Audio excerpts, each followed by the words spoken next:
아침에 발 디딜 때 찌릿하셨나요? 그거 그냥 피곤해서 그런 거 아닙니다. 안녕하세요. 정형외과 전문의 김한성입니다. 올해로 의사 생활 47년째, 저는 수많은 족저근막염 환자들을 직접 진료해 왔습니다. 혹시 여러분도 이런 경험 있으신가요? 병원도 가봤고 깔창도 써봤지만 왜 이렇게 안 낫지? 하고 포기하려던 적, 지금 구독과 좋아요 눌러두시면 이런 통증을 예방하고 관리하는 방법을 꾸준히 받아보실 수 있습니다. 오늘 이 영상에서는 병원에서도 알려주지 않는 회복의 핵심 포인트 3가지, 그리고 많은 분들이 무심코 반복하는 실수까지 정확하고 쉽게 알려드릴 겁니다. 이 영상 끝까지 보시면 걷는 게 얼마나 편해질 수 있는지 느끼실 겁니다. 하지만 놓치시면 평생 발 통증과 함께 걸을 수도 있습니다. 그리고 이 영상 가족이나 주변 분들과 꼭 공유해 주세요.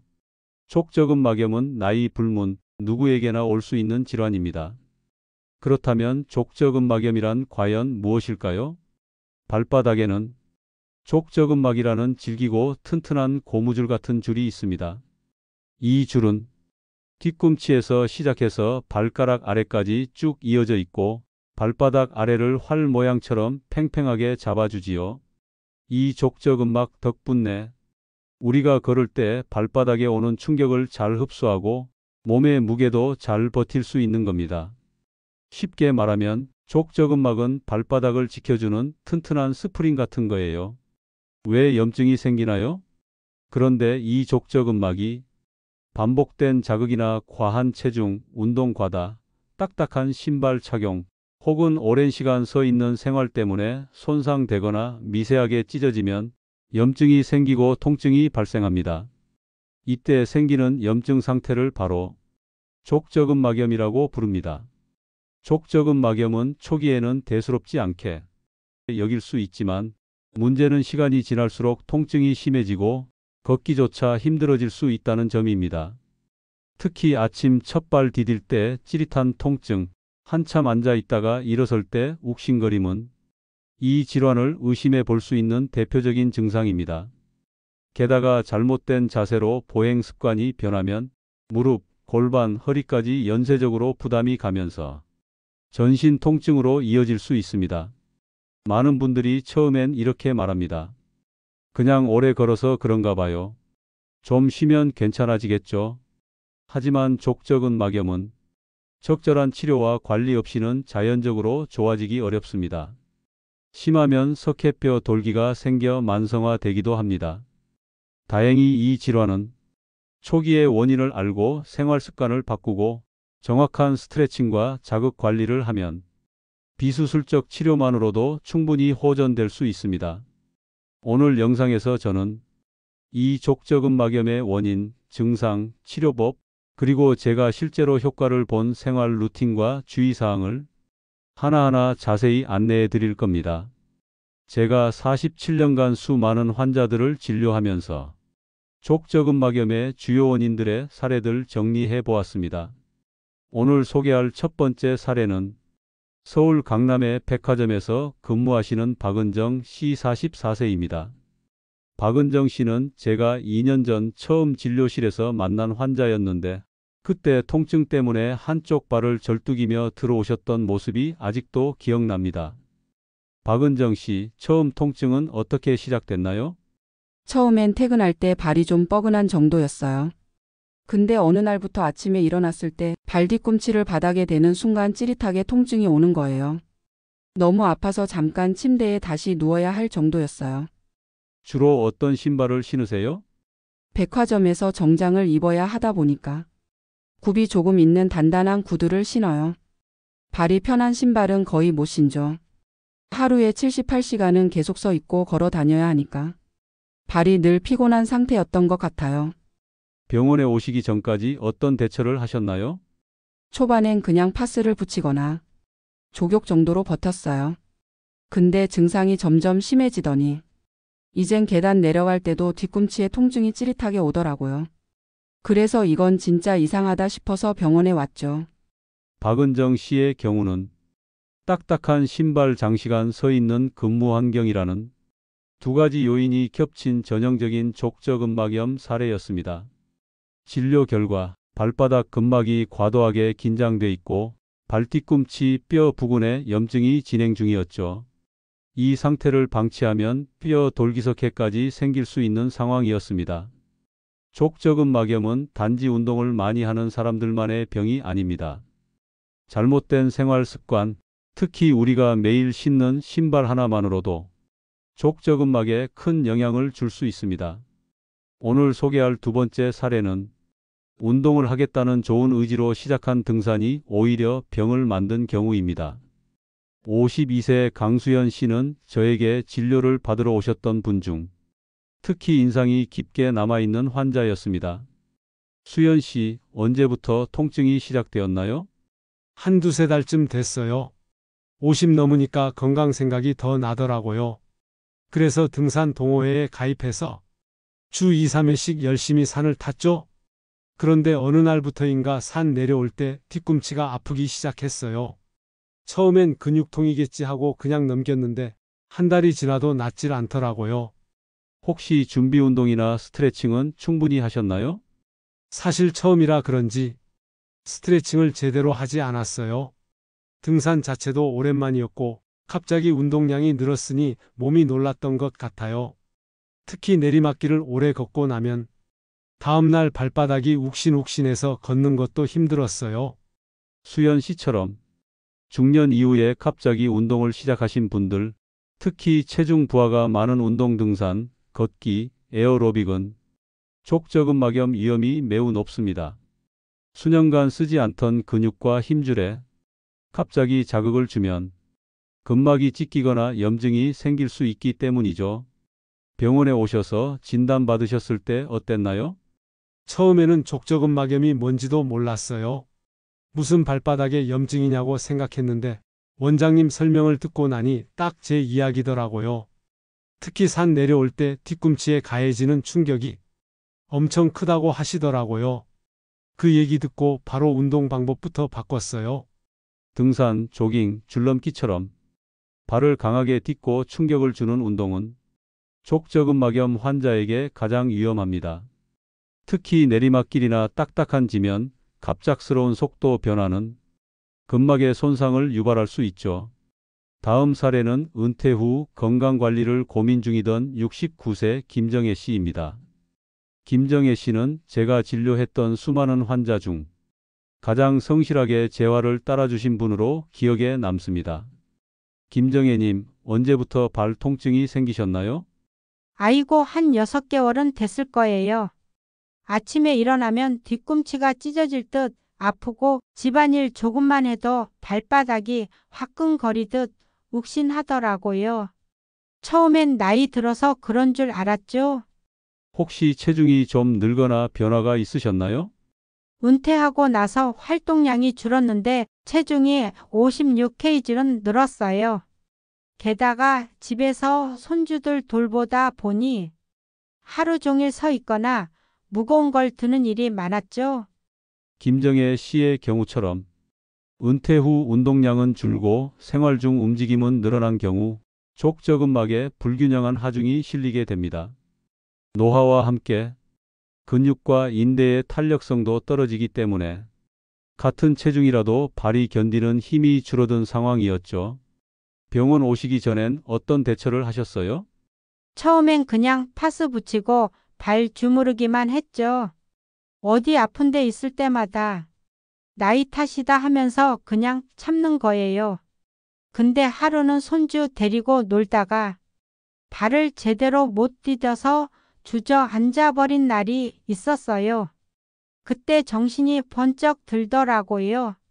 정리하자면 60대 이상에서는 근육과 인대의 탄성 저하, 체중 증가, 서서 하는 가사노동, 이 세 가지가 겹쳐서 족저근막염으로 이어지는 경우가 많습니다. 나이 들면 어디든 안 아픈 데가 없지. 이 말을 진료실에서 정말 자주 듣습니다. 특히 70세가 넘은 어르신들은 통증이 있어도 별일 아니겠지 하고 그냥 넘기시는 경우가 많죠. 오늘 소개할 75세 박영수 씨도 그런 분들 중 한 분이었습니다. 하지만 참는 게 능사는 아니라는 걸 이 사례가 꼭 알려주셨으면 합니다. 박영수 선생님, 처음 통증은 언제부터 시작되었나요? 한 1년은 됐지. 처음엔 잠깐 걸을 때만 아팠고 쉬면 괜찮았거든. 그래서 그냥 나이 탓이라고 생각했지. 근데 요즘은 아침에 화장실 가는 것도 발이 지릿해서 벽을 짚고 겨우 일어나. 이젠 참는 것도 지쳐서 병원에 왔어. 평소 생활은 어떻게 하셨어요? 많이 움직이시나요? 아파트 1층이라 엘리베이터는 잘 안 타. 계단도 일부러 오르내리고 걷기도 하려고 하지. 근데 이상하게 걸으면 걸을수록 발 뒤꿈치가 찌르듯 아파서 이젠 걷는 게 겁나더라고. 슬리퍼 신고 집안에서 왔다 갔다 하는 것도 통증이 심해서. 박영수 씨는 전형적인 통증을 오래 방치하다가 만성화된 족저근막염 사례입니다. 특히 고령층에서는 족저근막이 얇아지고 치유 속도도 느려지기 때문에 처음엔 사소해 보이던 통증도 금방 만성염증, 심한 경우 석회화까지 이어질 수 있습니다. 병원에 오시고 나서 어떤 점이 달라지셨나요? 진료받고 원장님이 알려준 스트레칭 꾸준히 했지. 깔창도 바꾸고 신발도 폭신한 걸로 바꾸고 무엇보다 이게 단순 노화가 아니라 치료 가능한 병이구나 하는 생각이 드니까 이제는 참지 말고 바로 병원 와야겠다는 마음이 생겼어. 70대 이상에서는 치유 능력의 저하, 통증 인식의 둔화, 생활 습관으로 생긴 반복적 자극으로 족저근막염이 쉽게 만성화되고 보행장애로까지 발전할 수 있습니다. 나이 들면 원래 아픈 거지라는 생각을 내려놓고 조기 진단과 간단한 관리만으로도 충분히 통증을 줄일 수 있습니다. 족저근막염? 그건 나이 든 사람들한테 생기는 병 아니에요? 많은 젊은 분들이 이렇게 생각합니다. 하지만 발의 구조적인 문제, 특히 평발을 가진 경우엔 20대, 심지어 10대에게도 족저근막염이 생길 수 있습니다. 오늘 소개할 사례는 22세 대학생 김지훈 씨입니다. 겉으론 멀쩡하고 건강해 보이지만 오래 걷거나 운동을 하면 발바닥 통증이 반복되던 친구였습니다. 지훈 씨, 통증이 처음 생긴 건 언제였나요? 고등학교 때 군대 가기 전부터였어요.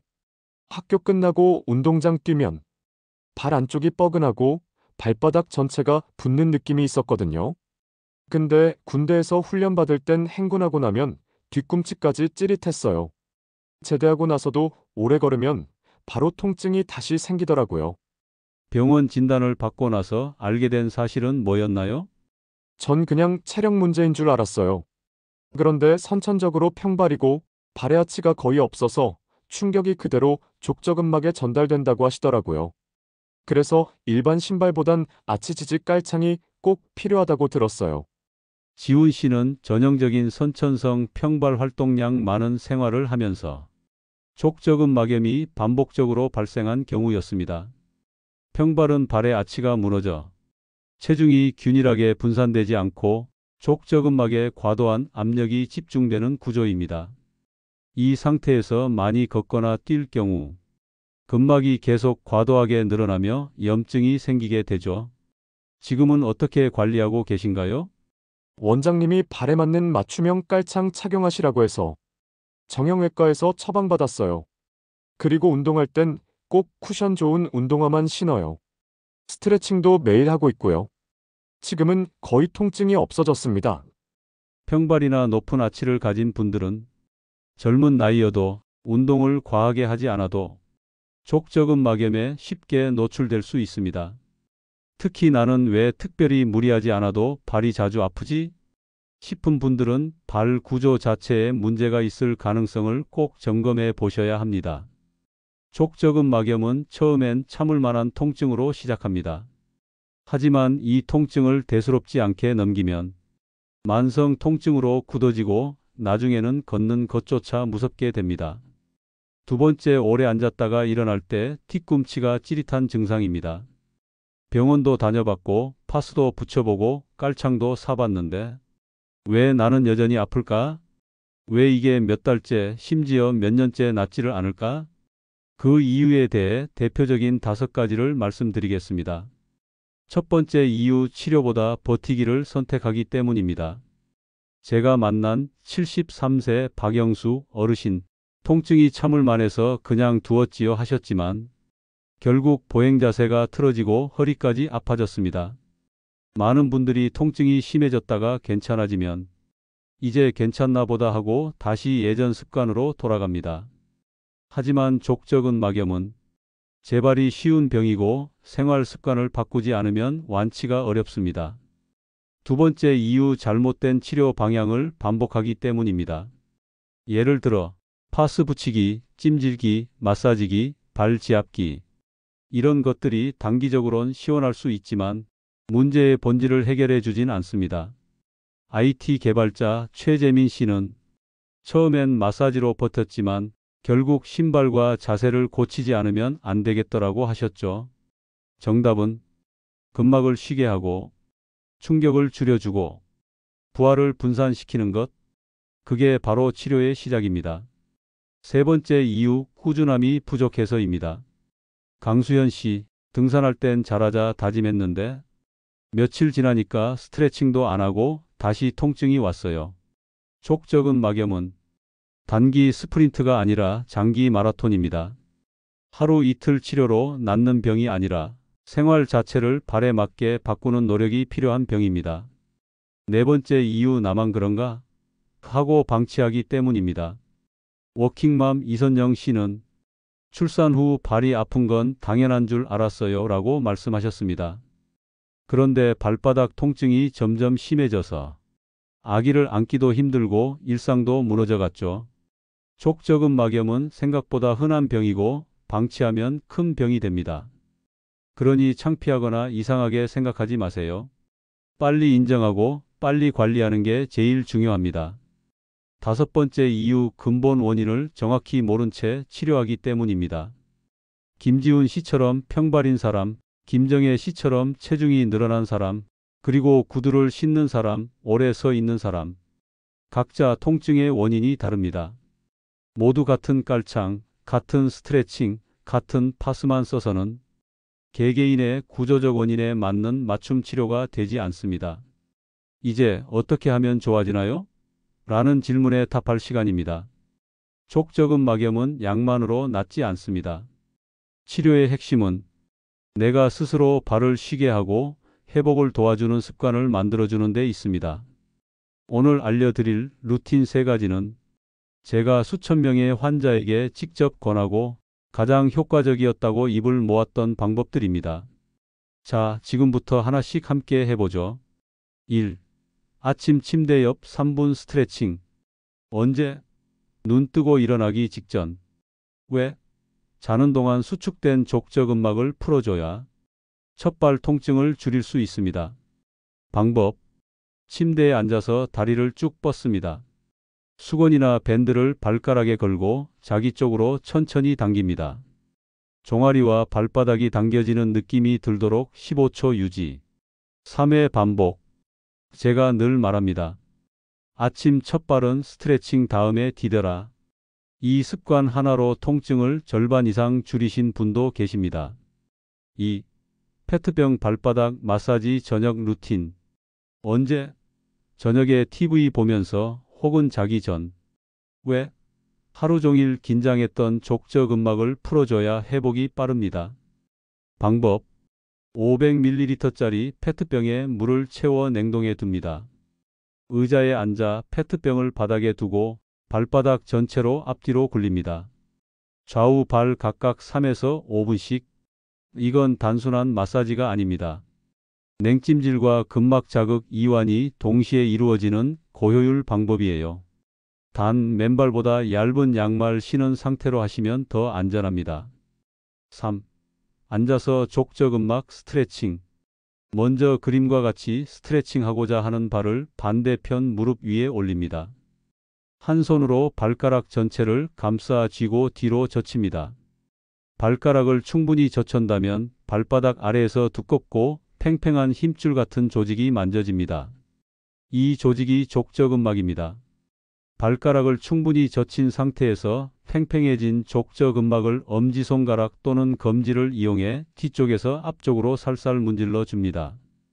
스트레칭을 할 때에는 발가락이 뒤로 젖혀진 상태를 계속 유지해 주어야 합니다.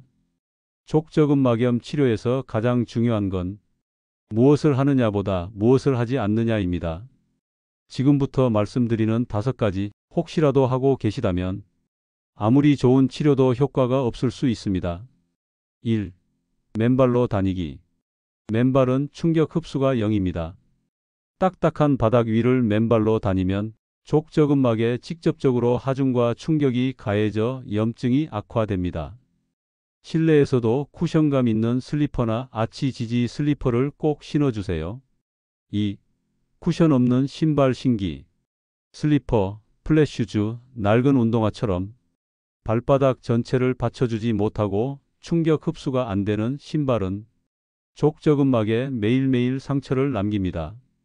신발은 쿠션, 뒤꿈치 높이, 아치 지지력 이 3가지를 반드시 확인하셔야 합니다. 3. 오래 서 있기. 서 있는 동안 발바닥에는 몸무게의 1.5배 이상 하중이 걸립니다. 특히 장시간 서 있는 직업군은 30분마다 1분씩이라도 앉아 쉬는 습관이 필요합니다. 체중 이동을 좌우로 번갈아 해주는 것도 좋은 방법입니다. 4. 무리한 운동과 등산. 등산, 줄넘기, 에어로빅처럼 점프, 충격, 경사로가 많은 운동은 족저근막을 심하게 자극합니다. 특히 회복 중일 땐 절대 금물. 걷기 운동은 평지에서 천천히 쿠션 좋은 신발을 신고 시작하세요. 5. 통증이 사라졌다고 치료를 멈추기. 족저근막염은 나았다는 착각이 가장 위험한 병입니다. 통증이 줄어들어도 근막의 회복은 최소 3개월 이상 걸립니다. 1, 2주 좋아졌다고 멈추면 반드시 재발합니다. 이 5가지만 피해도 회복 속도는 2배 이상 빨라질 수 있습니다. 오늘부터는 하지 마세요. 그 말 한마디가 당신의 발을 지켜줄 수 있습니다. 이번에는 많은 분들이 궁금해하는 질문, 이 정도 통증인데 병원까지 가야 하나요? 어느 시점에 병원을 꼭 가야 하나요? 이에 대해 명확한 기준 5가지를 안내해 드릴게요. 1. 아침 첫발 통증이 2주 이상 지속된다. 2. 통증 부위가 점점 넓어지거나 변화한다. 3. 통증으로 인해 걷는 자세가 변했다. 4. 열감, 붓기, 압통이 동반된다. 5. 2주 이상 스트레칭 자세 교정 등 자가 관리에도 호전이 없다. 위 5가지에 해당된다면 병원에 꼭 방문하세요. 족저근막염은 참아서 나아지는 병이 아니라 제때 다루지 않으면 커지는 병입니다. 병원에 가는 건 늦게 가는 것보다 조금 빠르게 가는 것이 훨씬 낫습니다. 이제 여러분의 발이 왜 아팠는지 그 이유를 조금은 이해하셨을 겁니다. 단순한 발 통증이 아니라 하루하루 쌓인 습관과 무관심이 만든 경고 신호였다는 것. 족저근막염은 운동을 시작한 20대부터 육아 중인 엄마, 직장에서 오래 서 있는 40, 50대, 그리고 걷는 것조차 조심스러운 60, 70대 어르신들까지 전 세대에 영향을 줄 수 있는 질환입니다. 그래서 부탁드립니다. 이 영상이 유익하셨다면 가족, 부모님, 친구들에게도 함께 공유해 주세요. 작은 정보 하나가 누군가의 고통을 크게 덜어줄 수 있습니다. 그리고 마지막으로 이 말을 전하고 싶습니다. 우리는 대부분 발의 소중함을 그 발이 아플 때서야 깨닫습니다. 김한성 정형외과 전문의. 이 채널은 건강한 노후, 통증 없는 삶을 위한 지식 한 스푼을 전해드립니다. 앞으로도 당신의 몸이 보내는 신호를 정확히 읽고 쉽고 실천 가능한 건강 루틴을 계속 나눌 예정입니다. 좋아요와 구독, 그리고 알림 설정까지 해두시면 다음 영상도 절대 놓치지 않으실 겁니다. 지금까지 정형외과 전문의 김한성이었습니다. 당신의 걸음이 다시 편안해지길 진심으로 바랍니다.